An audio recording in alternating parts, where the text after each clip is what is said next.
मैं डॉक्टर दिनेश चंद्रा हूँ, heart surgeon, associate director Max hospital Shalimar Bagh में। तो आपने सही बोला कि ठंड के समय हमारी हार्ट के अटैक के इंसिडेंसेस बढ़ जाते हैं और एक्सट्रीम ऑफ एजेस जो कि 60 प्लस को मानेंगे या 12 ईयर से नीचे। तो सबसे पहला प्रिकॉशन तो ये है कि हमें अपने एज को और अपनी कोमॉर्बिडिटी जो हमारे साथ ऑलरेडी प्रॉब्लम्स हैं जैसे डायबिटीज है, हाइपरटेंशन है या कोलेस्ट्रॉल की प्रॉब्लम है, इनको भूलना नहीं चाहिए। और सडन चेंज इन टेम्परेचर, आप अर्ली मॉर्निंग अचानक बेड से उठे, हीटर वाले घर से बाहर निकल के वॉकिंग चले गए, तो ये एक्सट्रीम चेंजेस हो जाएंगे। या ऑल ऑफ ए सडन घर में है और ठंडे पानी से नहा लिया। बच्चों को भी अगर स्कूल भेजना है तो उनको वार्मर्स और कैप, ये ईयर का पोर्शन और लेग्स, ये दो ऐसी चीजें हैं जहाँ से ठंड सबसे ज्यादा हमें परेशान करती है। और ठंड के समय हमारी जो ब्लड है वो थोड़े गाढ़ा हो जाता है, मतलब थिकनेस बढ़ जाती है, और दूसरा नसें सिकुड़ जाती है अपने कोल्ड को कम करने के लिए। इन दोनों चीज को देखते हुए हम लोग को अपने, एक तो ऑलरेडी जो हमारे पास मेडिसिन चल रहे हैं उसको छोड़ना नहीं चाहिए, या अगर ब्लड प्रेशर में फ्लक्चुएशंस हैं तो अपने फिजिशियन से मिलकर अपने ब्लड प्रेशर के दवाइयों को ऑप्टिमाइज कर लेना चाहिए, क्योंकि ये सारी चीजें जो नेग्लेक्ट होती हैं, और अगर आपके कुछ हैबिट्स हैं जो कि टोबैको के फॉर्म में है, वो ठंड में और ज्यादा डेडली हो जाते हैं।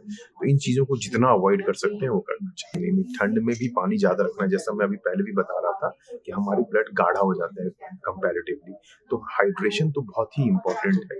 हम ठंड के, आप सही बोल रहे हो कि ठंड के समय लोग कम पानी पीते हैं, बट ये आपकी बॉडी पे नेगेटिव इफेक्ट कर सकता है। तो हमें एटलीस्ट एडिक्वेट तो होना चाहिए, बहुत ज्यादा ना हो, बट 1.5 से 2 लीटर तो कम से कम पीना ही चाहिए हर दिन। हाँ, तो देखो, अगर हार्ट अटैक जैसे सिम्टम्स है, जैसे सांस फूलना, पसीना आना, ब्लड प्रेशर ऊपर नीचे, घबराहट होना, तो पहले तो हमें इमरजेंसी कॉल तो कर ही देना चाहिए। बट आजकल कुछ मेडिसिन हैं जो कि मैं बोलूंगा कि अगर घर में एल्डरली है तो रखने चाहिए।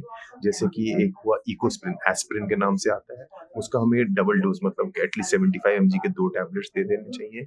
साथ में कोलेस्ट्रॉल की जो एटोरवास्टैटिन होती है, हाई डोज में 80 mg, और सॉर्बिट्रेट की एक दवा है जो जीभ के नीचे, सब हम लोग जानते ही है, उसका एक बार दे देंगे तो डेफिनेटली हम कोई कैटास्ट्रोफिक इवेंट जो हार्ट अटैक से हार्ट फेलियर या हार्ट कार्डियक अरेस्ट तक जाता है, उसको हम लोग अवॉइड कर सकते हैं। ये 100% सिक्योर इलाज नहीं है, और ये लेने के बाद आराम मिल रहा है तब भी आपको अस्पताल तो जाना है।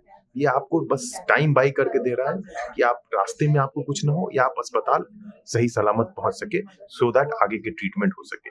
बट फिर भी कुछ एक्सट्रीम केसेस होते हैं जिसमें हम लोग ये सब चीज करने के बावजूद भी हम लोगों को नहीं बचा सकते। मैं कश्मीर या पूरे देश के लोगों के लिए यही है कि prevention is better than cure. तो हमें प्रिवेंटिव मेजर्स ज्यादा सोचने चाहिए, जैसे कि हमारा सीडेंट्री लाइफस्टाइल है उसको हमें चेंज करना चाहिए। हम अगर स्मोक करते हैं या कोई भी टोबैको लेते हैं उसको हमें बंद करना चाहिए। हमें अपने शुगर्स लेवल, कोलेस्ट्रॉल लेवल और ब्लड प्रेशर लेवल पता होना चाहिए।